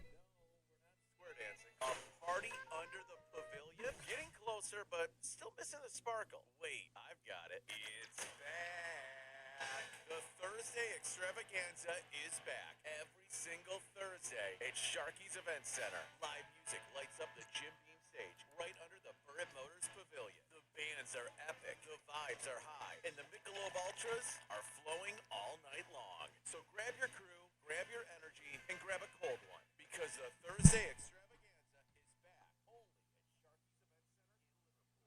Brought to you by FX with 2 great locations. Sponsored by Allen Floral Group, Nolan Car Care, Concepts in Hair, Neutral Vodka Seltzer. It was. By the way, toes have knuckles. By the way, feet have knuckles. Feet have knuckles? I looked it up. Toes have knuckles. Yeah, so you're gonna have to explain this. Guess the percentage. It's not that. We don't have to. I feel like in order for it to be good, we have to spend some time thinking about it, so we can table it if we want. But it's essentially just like. I would do this earlier in the show so people could call in and partake. Okay. I mean, we could do it tomorrow. That's a fun segment, though. The big ones will be good player, hated by fans. A lot of options there.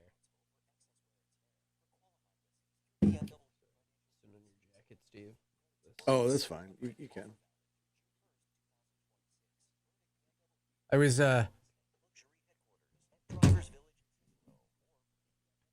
I use it to keep my back straight. I have bad posture. So I use my hemorrhoid cushion from the back of my back. It's actually a neck pillow.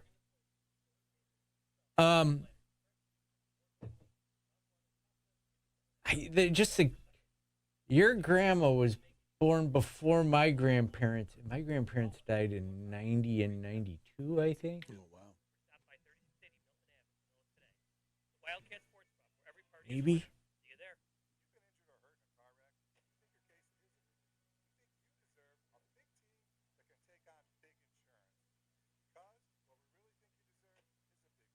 What's the worst thing I've done for money when struggling? Not eating. When I started in radio, you don't know how many nights I ate SpaghettiOs for dinner. Because I never wanted to have roommates. I hated having roommates. Oh, that's shocking. What? That's shocking. Yeah.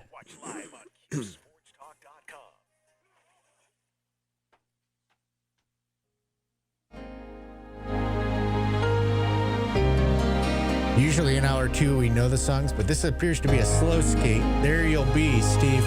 Faith Hill. You'll know the last 2 songs. When I think back on these times. Tim Leonard joins us for today's business. Yes, I do. It's brought to you by Superior Plus Propane. Let's start with the football rankings I put in front of you guys. ESPN SP Plus rankings from Bill Conley, who we have had on the show before. He's ranking all of the 138 teams now in college football FBS. He has Syracuse 69th in his preseason rankings, 15th among schools in the ACC.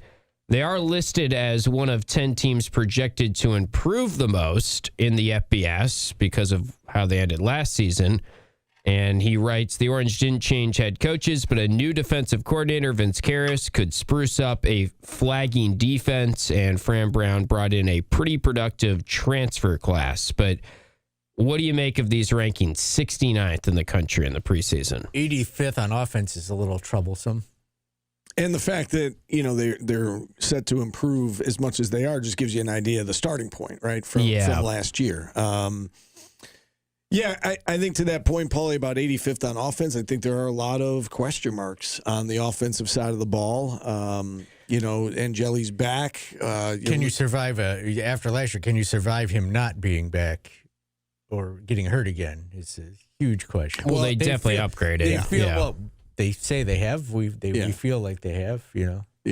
Well, hopefully you don't find out, number one. Hopefully it's Steve Angeli's job. And if they do, Steve, what do we want to happen? You hope that quarterback is so good that he never gives the job back. Thank you, Steve. Even when it's Joe Filardi, you're rooting for that? Yes. You want him to be so good he never gives the job back. I want that on every position. If someone gets hurt, I want the next guy to come in and be better. Just do it. Yeah. It was funny when we were on the flight to Notre Dame for lacrosse. Kyle and I were like, hopefully it doesn't go as bad as football, the start of that game. And then we were like, well, the quarterback of that football game is on this flight. So that's probably an indicator as to why it went poorly. Yeah, that's true. That is true. Fortunately, his better sport is lacrosse. I think that it makes sense. The fact that they're so far down, there's a lot of unknown, and given what their starting point was, coming off of last year, so often the preseason rankings are reflective of where you were the year before. I think the more concerning thing, aside from where Syracuse is ranked, is you look at the SU opponents, right? And you've got, out of the ACC rankings, they're playing number 2, number 3, number 4 in Clemson, Louisville, SMU. They're playing number 7 and number 8 in Virginia and Pittsburgh. And then they're, several middle-of-the-pack teams, NC State, UNC, Cal, are 11, 12, 13. There's only one team that's listed below Syracuse, and that's Boston College. And that could be a pick-em, or even you could be underdogs in every game because that's on the road. Yeah, the home games are against the tougher teams. The road games are against the easier teams, which I guess is good, but it's also kind of bad, right? Like, I don't know. It just depends on how you look at it. I mean, Clemson, Louisville, SMU, like Steve said, that's 2, 3, 4 in the conference. Miami, number 1 in these rankings. This is Bill Conley's SP Plus rankings on ESPN. So, yeah, it's sort of a daunting schedule if you look at it that way, where some of these road games, they're probably going to have to pick off 1 or 2 road games against teams that, if they got them at home, you'd feel a lot better. And as you pointed out, let's not forget Notre Dame's on the schedule as well, and they're third in the country according to these rankings. So we got to throw that into the mix when you're talking about Clemson, Louisville, SMU. The best team of the bunch is going to be Notre Dame, and it is a tough schedule. And I think when we did this exercise a week or two ago, we were trying to add up to 6 wins. I think we get right around 6. I think, didn't somebody say Vegas had 5.5? Yeah, I think it is 5.5. So, I mean, that makes a lot of sense, because we were on the fence whether or not they were going to have 5 or 6 wins. And so Vegas puts it at 5.5. And I think that's a fair number. I think it's right around 6. And I, when we did this exercise, I said Fran Brown finds a way to get them to 6 and get them back to a bowl game. I don't know necessarily which 6 it's going to be, but I think that's about right. Well, your ACC home games, like I said, 2, 3, and 4 in the conference in these rankings. Then you've got Cal week 2, and they are 13th out of the 17 teams in the ACC in football, Notre Dame not counting. So kind of makes you think when you lay it out like this, maybe that Cal game's virtually a must-win in week 2 to feel good about their chances of making a bowl game. Yeah, no, that's a fair point. And you just hope that, again, we assume that Steve Angeli's going to be back in time for the start of the season, but we don't know for sure. I mean, that is the projection. That's the expectation. That's what, both he and Fran Brown have said. But what if he's not ready until a month in, and then you're playing that game without him? So, yeah, I think a lot of getting off to a good start this year centers around having your starting quarterback ready to go from game 1. Yeah, I mean, I would hope Steve Angeli is ready. It's crazy that they're talking like Calvin Russell might come back in October or early November if they have a similar injury. That's what we're led to believe right now, right? I guess there's varying degrees maybe of it, and the rehab time is different for each player, but didn't Fran Brown, he made some comment like Calvin Russell's doing stuff that like Steve has only just started doing. So it seems like he's progressing quicker than Steve Angeli, but we're all speculating there. And it's different positions too. And I'm not a doctor, so I don't know. Yeah. I don't pretend to know how the Achilles injury affects the quarterback differently than the wide receiver. Obviously they both have to cut. You've got to, with a quarterback, you obviously have a plant foot, and the throwing motion is different than what a wide receiver has to do. So I don't know. I don't pretend to know why it would be tougher for a quarterback to come back than a wide receiver. But that is my understanding, is that it's a little bit tougher for that position to be fully healthy than a wide receiver. But, we shall see. And, hopefully he's ready to go. I mean, the injury happened, it would be 11 months at the start of the season for Angeli. The end of August would be about 11 or 10 and a half, 11 months, right, from when he suffered the injury against Clemson. So, I think generally they say it takes about a year to be back to 100% or close to it. So, you just hope that he's ready to go in time for that first game. Yeah, and we have seen players recover more on the quick side recently. Jason Tatum comes to mind, and obviously that's just one example. But we'll see on the football season. Just interesting to see those rankings. We can get into some more today's business in a little bit, but Paulie, do you have your kicker ready for us? I do. What do you got? Adults relive their musical camaraderie of their youth at band camps, reprised for grown-ups. That's why I asked you if you're in a band earlier. If I was in a band? No, I was never in a band. Or band. No, I never did band. No, never went to band camp. High school students from the 70s and 80s are getting together for band camps. Again, Steve. Okay. So they're just going. How much would you spend for a band camp? Yeah, like if you played the trumpet in the 80s. So you didn't answer the question.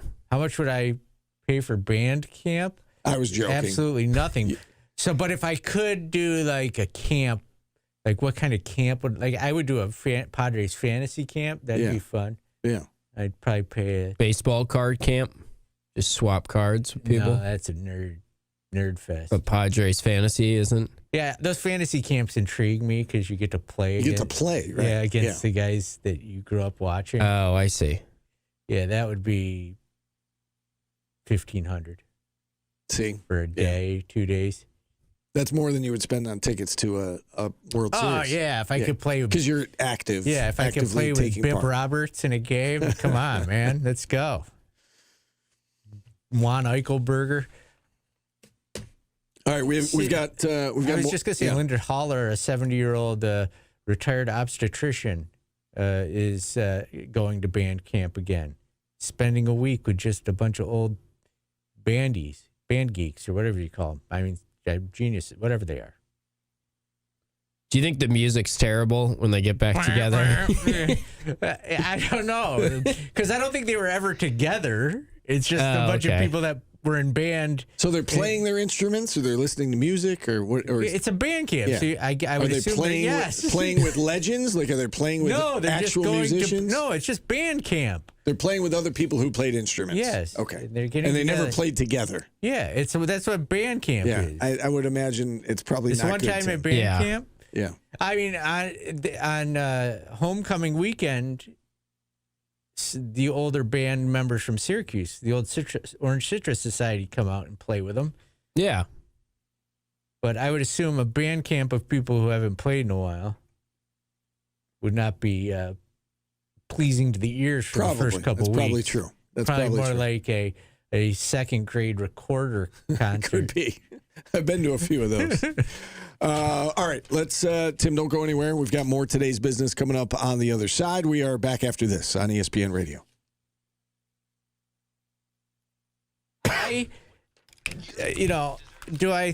Did I miss out on having kids? Maybe.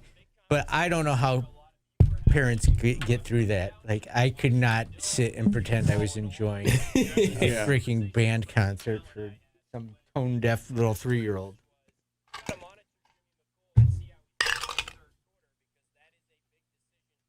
No, Daddy has taste in music. We're not going to go to that. No, I don't know that I did. Like, if I wanted to go to Padres fantasy camp on a moment's notice, I could go right now. I don't have kids. Like that one time I wanted to go see Eric B. in concert. Yeah, you could, and I couldn't because of kids. And I went because you can. I couldn't. Kids. I'm proud of my career. I'm proud of me. Why can't I be proud of me? I'm proud of me. Give yourself flowers. Yeah, stuck on that for a little while.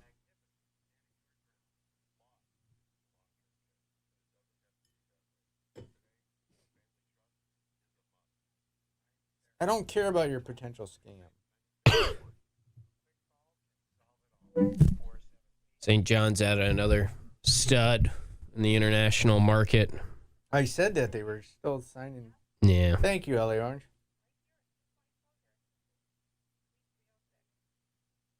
Caper, if I had a kid, you'd be making fun of it right now. You say cut your grass or mow your lawn? Mow my lawn. Yeah.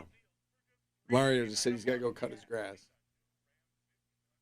I get what he's getting at. No, I I don't know. that there's a proper way to say it. But No, I just feel say like mow my lawn. I got to go mow my lawn. I just Cutting your grass sounds like you're doing individual cuts. 4-star wide receiver will choose between. I am not miserable. I don't get where you guys don't ever none of you have literally interacted with me outside of this place and you think you know me. Ryan Muller, we're going to talk about LeBron next. No, I don't think we've seen the last of him. I think he's coming back. He's still pretty good. Well, yeah, he's playing at such a high level still and he loves it. He said last night he loves it. Yeah, he was going on. I love He the falls process. in love with the process. Yeah, right. But you got to. And when you you're gotta love wired it. like that, it's tough to. Yeah.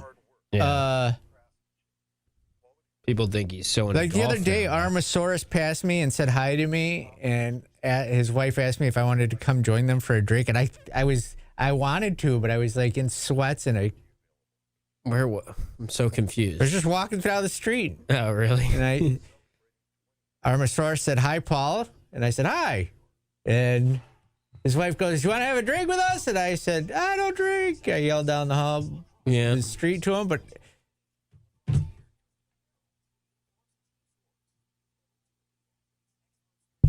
LA Orange, where did you see those numbers? There was a graphic that was released earlier today. Oh, that revenue thing? Yeah, I figured people would. You probably saw it on social media. Who's it from?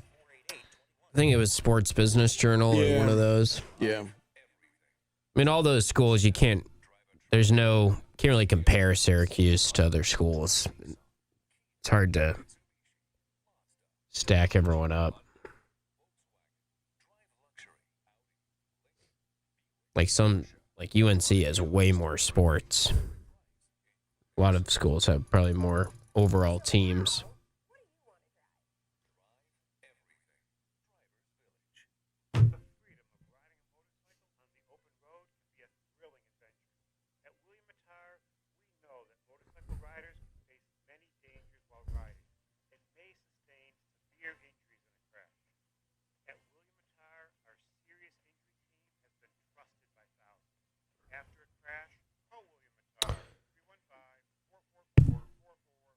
Florida guy, Cuse doesn't have hockey because of Title IX. They've got women's hockey, but not men's hockey.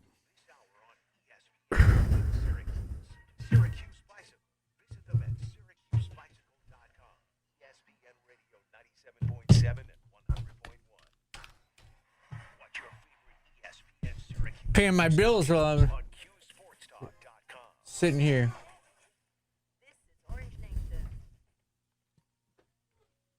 Grab the wrong mouse. Oops. Grabbed the wrong mouse that time. I'm an idiot. I was like shaking the wrong mouse, Steve. Hate when that happens. Breathe. You know this one? Of course. I can feel the magic floating in the air. Another slow skate.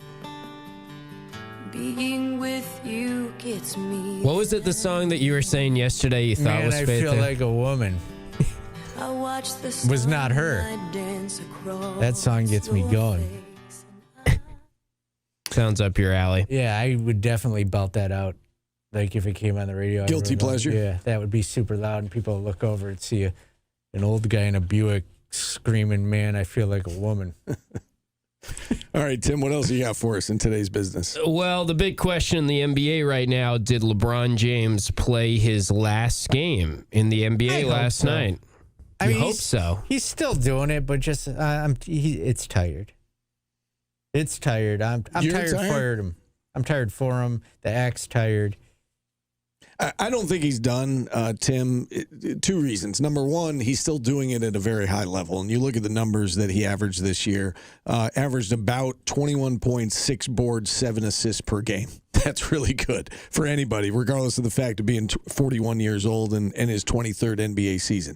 The other reason I don't think he's done is you listen to his post-game press conference last night. He did say, I'm not sure what the future holds, but then he talked about how he still loves the process and he loves preparation and he loves practice. He just loves playing ball. And as long as he loves it, I think he's going to keep, he loves it and he's doing it at a high level still. Yeah. And he's doing it without, the best player on the team has been out and you saw what he did in the playoffs. And so. Do the Lakers want him back? I mean, I think anybody would want him. I mean, I don't know if they're going to, he made $53 million this year. He might have to take a pay cut somewhere slight pay cut. to do it, to do it properly and to truly be on a championship contender. But as long as he loves doing it, and now his son's in the league, and I don't know. I think there's there are a lot of reasons why I think he's going to continue to play. So he's 41 years old, 23 NBA seasons to this point. It is remarkable how good he's still playing. I don't really want to see him play for a different team than either the Lakers or people have brought up the Cavs. Like maybe he takes a pay cut, goes back to Cleveland. They've got a pretty good team. They won last night, so certainly they're in the conversation in the East to be a contender next year. You add him, that would be appealing, I guess. But I don't want to see him just go like to the Wizards like Michael Jordan or, insert random team. I hope he either picks the Lakers or the Cavs. That would be the record. It would be on top of his record. He'd be the 24th season, right? Yeah, he's going into his 24th. He already owns the record. The previous record was 22 by Vince Carter, Robert Parrish, and Kevin Garnett. So man, that's a lot of seasons. Yeah. And he's really into golf now, so everyone's saying maybe he's just going to give it up to pursue, like anytime he's not playing basketball. Pursue what? Pursue golf, like he's got the bug. Okay. Yeah. You could also just say, like, he could say that now, but we don't know how he feels every morning. Like, he's not a spring chicken anymore. His body's gotta hurt. I mean, he only missed, He missed 8 games? Yeah, I know, Steve. But he's just wired different. He sat out the first 14 games of the year, and then he missed 8 after that. Yeah. But I'm just saying, we don't know how his body feels. Yeah. No, I understand. listening to him talk last night and watching him play. So all we have to go on is what we're hearing and seeing. Right. And he said, I don't know, but I feel like he could have handled that much differently if he knew for sure he was done. I don't think he knows, but I think he might just say like, oh, my body feels nice. And I think generally what we see is that when veteran athletes like that say they don't know, then they get away from it from a couple of days. Their body starts to feel better. I can do it another year, right? You start to feel healthier.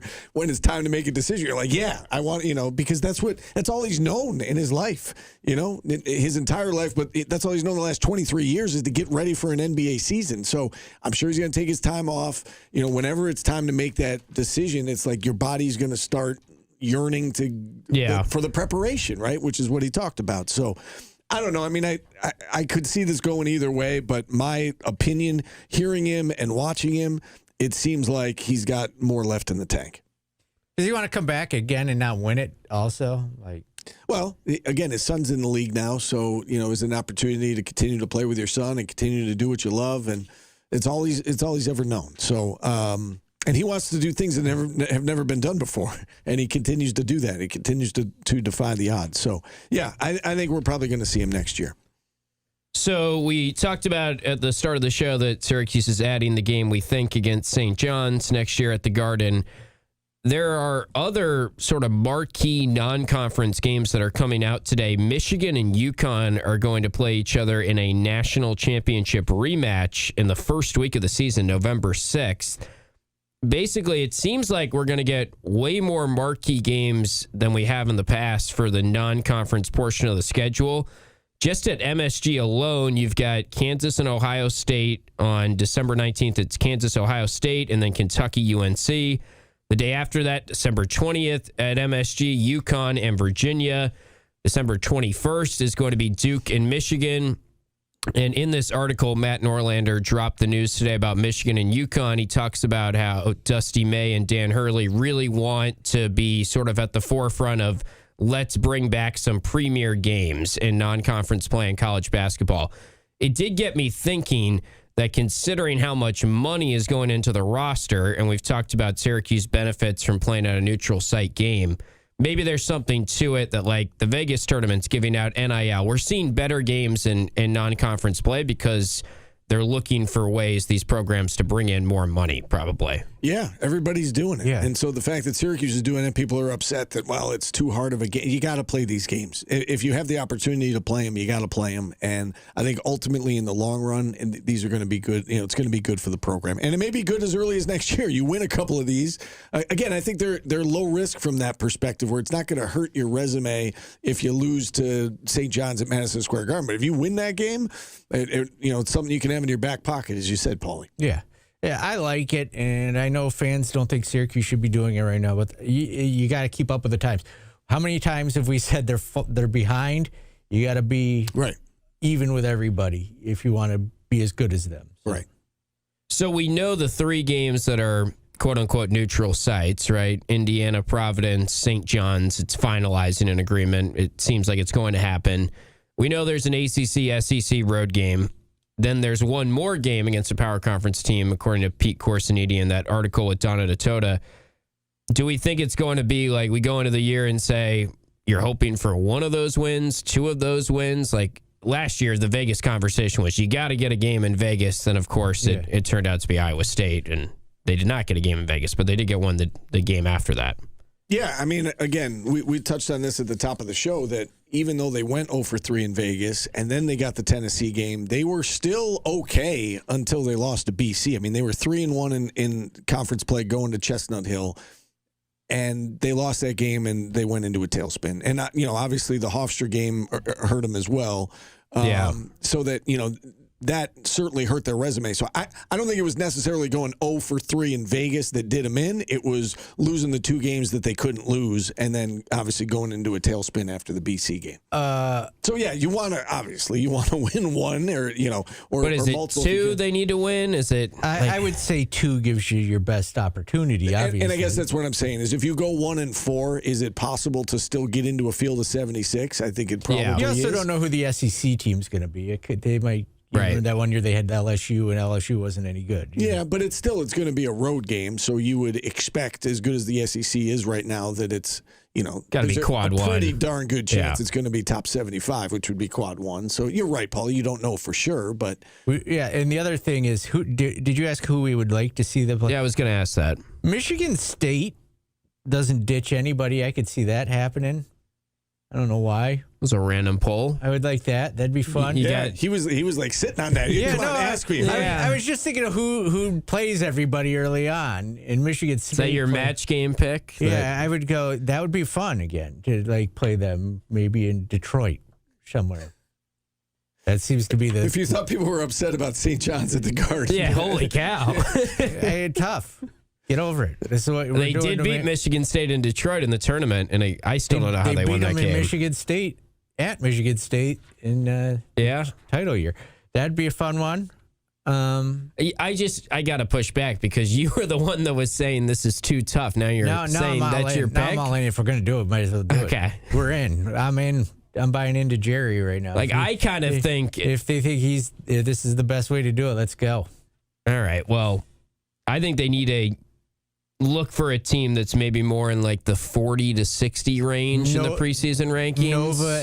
Nova and Philly. In Philly. It's just a tough game. I mean, that's a top 25 team probably. Yeah. Now we've flipped roles. I thought you were more. I'm just throwing out ideas here. I don't know. I'm just throwing out you're ideas. so anti-Georgetown. I think Georgetown makes sense. It clearly probably isn't happening because they probably would have released it by now, but... Yeah, no. And again, if it is Georgetown, and we talked about this last week, Tim, that's essentially the same schedule that they've had the last several years. It would be, 4 of these, 3 non-conference games, neutral site games, then you add the ACC SEC Challenge and Georgetown. And that's essentially what the schedule has been. The other thing is you guys did say, is this a home and home with St. John's? We don't know. I kind of feel like they would have said Syracuse and St. John's are finalizing a home and home, maybe if it is. So... Is this game we don't know, this final game, is it a home and home series? Because that would kind of line up. You want to have one home game in the non-conference play. That's how they did it. They had Georgetown and a home in the odd years that it was the ACC, SEC road game. Right. Correct. So maybe it is a home and home. But they said there wouldn't be a home game this year.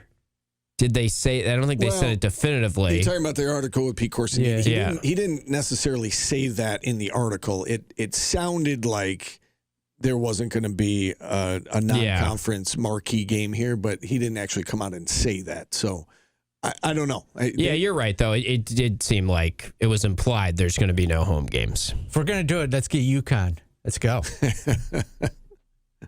UConn has put together a really tough non-conference schedule, and they should be applauded for that, but I don't think they really have space. How about just we play Duke is a non-conference game also, like they do in football. In all seriousness, though, you're good with bringing back Big East opponents. Yeah, I would like to see Nova. I think we're both on that. We're seeing Providence, we're seeing St. John's. Nova would make sense. Seton Hall would make sense. That would be that one. If I go back to old Pauley, Seton Hall at the Barclays, or. Is that other arena even still open where they used to play? Prudential Center. Yeah, I think it is. Yeah. There. Why would you play a game there though if you've got the Barclays right there? Right. It just depends on which one costs more. I guess something like that might make sense. Though I think we're on the same page with that. And you do not want Georgetown. We're aware. You've said that. But it's just over. The other Big East teams. It's like LeBron's career. It's done. I wonder too if Jerry in future years is going to look into playing in a tournament. I mean, it feels like the Players era this year, they kind of made the decision to pull out of it. Now I don't know how early you have to decide on we want to play in the 2K Classic or the Empire Classic or whatever. They haven't announced those Jimmy V games yet either, so. Yeah. And like you said, maybe this is a part of it. Although, I feel like it would have been said in the title of the release. Yeah. Yeah, I don't think the schools would be the ones announcing it. ESPN would be. Yeah, correct. Okay, we'll take our final time out here on the show. We'll wrap things up next on ESPN Radio.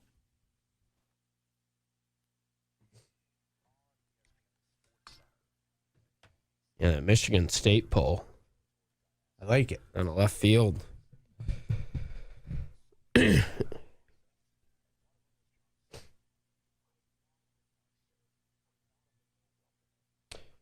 Notre Dame's ACC relationship has always been tenuous, but Irish AD Pete Bavacqua said it's never been stronger. ACC ADs and coaches feel differently, and AD told On3 there's a widespread perception that we're all getting used and we're sick of it. Do I have a humiliation fetish? Ask about. No, I am buying into what is being given to me. I'm not going into it dooming and glooming like you guys do. All right? I can't make the schedule or change the schedule. If they're playing St. John's in the Garden, let's go enjoy it. Taste it. Right, Tim? Yeah, taste it.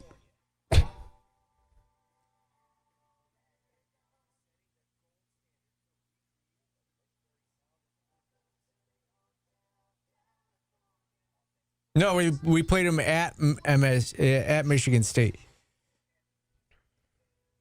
Instead of complaining about it, I'm embracing it, guys. You see the difference between you and I?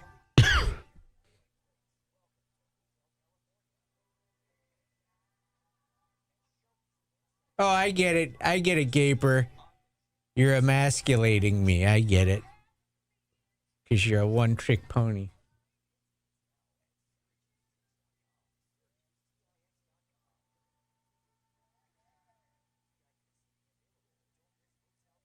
Is this real? This soundbite from?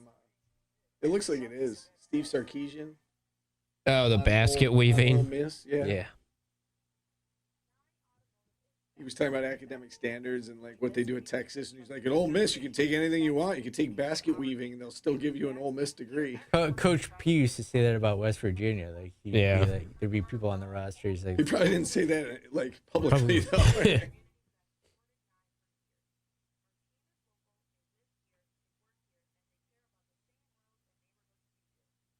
Oh, wait. What did you say that made you make a gay joke about me?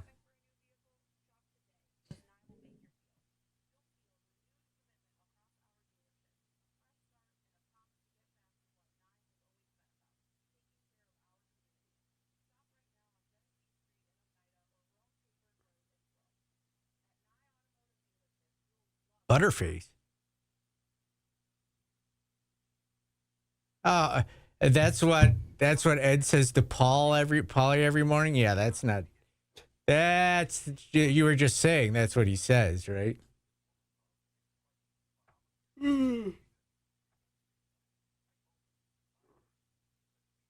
Taste it, probably. Yeah, see, that's a great joke. I said taste it. You said that's what another man says to me.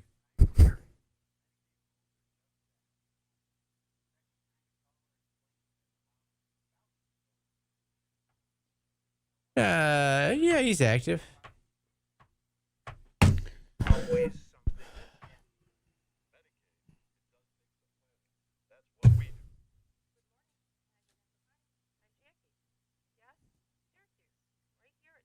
It doesn't take the burn away. No, it doesn't. Is this But new? I'm a sports radio host. Park? Yeah, it's Park hosting. Okay, and Steve's looking on.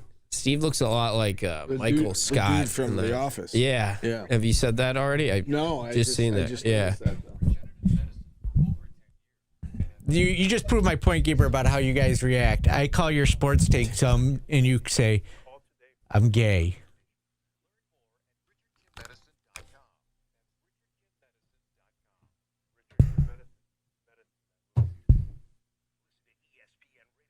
Tronic, I had no idea of that. I was just responding to something Tronic said. Wow. Had no idea. Hold on loosely.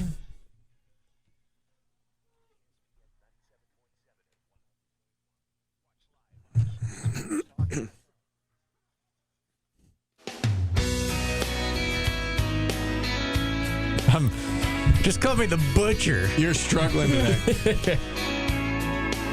Butcher in the brakes. This kiss, Steve, and Tim for that matter. I don't wanna It's a banger. Baby, hello.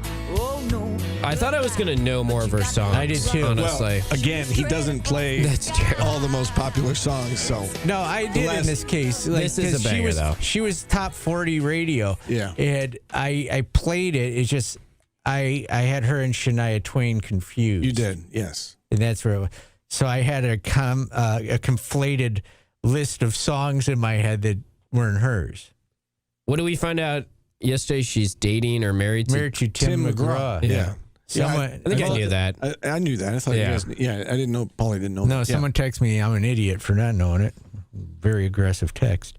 Bee Gees, Hootie and the Blowfish, Britney Spears, Soundgarden, Jay Giles Band.